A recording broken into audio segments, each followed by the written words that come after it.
যারা 2025 সালে মাধ্যমিক পরীক্ষা দিবে তোমার জন্য এই ভিডিওটা খুব ইম্পর্টেন্ট। দেখো, তোমরা যদি মাধ্যমিকে ইংরেজিতে সর্বোচ্চ নম্বর তুলতে চাও তোমাদের 3টা রাইটিং স্কিল লিখতে হবে। তাই তোমাদের জন্য একটা ইম্পর্টেন্ট রাইটিং স্কিল সাজেশন দিয়েছি। যারা দেখোনি দেখে নিবে, আমি এই ভিডিওর ডিসক্রিপশনে সেই লিঙ্কটা দিয়ে দিচ্ছি। আর তোমাদের সেই রাইটিং স্কিল থেকে আজকে আমি একটা ইম্পর্টেন্ট প্রসেসিং নিয়ে আলোচনা করছি। ভিডিওটা শেষ পর্যন্ত দেখো। যদি ভালো লাগে লাইক করো, বন্ধুদের সঙ্গে শেয়ার করো। আর মাধ্যমিকের সমস্ত ইম্পর্টেন্ট সাজেশন অ্যান্সার পাওয়ার জন্য চ্যানেলটিকে সাবস্ক্রাইব করো। তো আজকে একটা ইম্পর্টেন্ট প্রসেসিং, নামটা কি? Organising a blood donation camp. Answer দেখো, ইট ইজ পপুলারলি সেট, এটা প্রচলিত, that donating blood means donating life. রক্তদান মানে কি? জীবনদান। Blood can not be made in a laboratory, তা রক্ত পরীক্ষাগারে বা গবেষণাগারে তৈরি করা যায় না। To collect blood from blood donors, রক্তদাতার কাছ থেকে রক্ত সংগ্রহ করতে a few steps are followed, কিছু স্টেপ, কিছু পদ্ধতি অনুসরণ করতে হয়। অ্যাট ফার্স্ট, সর্বপ্রথম the blood donation camps are set up by the organiser. কী করা হয়? যে ব্লাড ডোনেশন ক্যাম্প যারা আয়োজক বা সংগঠক তাদের দ্বারা সেটাকে ঠিক করা হয় যে কোথায় কোন জায়গায় ব্লাড ডোনেশন ক্যাম্পটা হবে। Then the names of the willing donors are enlisted, তারপর যারা আগ্রহী রক্তদাতা তাদের নামগুলো নথিভুক্ত করা হয়।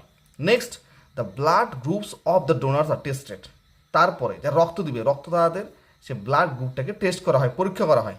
আফটার দিস, এরপরে the donors are made to lie on beds, রক্তদাতাদের কী করা হয়? বেডের উপর তাদেরকে শোয়ানো হয়। দেয়ার আফটার, এরপরে the veins of the donors are compressed, রক্তদাতাদের সেই ধমনীগুলিকে সংকুচিত করা হয়। Next, the skin of the donor is cleaned with ether, এরপরে রক্তদাতাদের সেই স্কিনটাকে ইথার দিয়ে পরিষ্কার করা হয়। Then a needle is inserted into his or her vein two draw blood, এরপর একটা নিডল, একটা সুইকে প্রবেশ করানো হয় সেই ধমনীর মধ্যে রক্ত নেওয়ার জন্য। আফটার দ্যাট, এরপরে the blood is collected in sterilised bottles, এরপরে ব্লাডগুলোকে সংগ্রহ করা হয় জীবাণুমুক্ত বোতলের মধ্যে। ফাইনালি, সর্বশেষ কী করা হয়?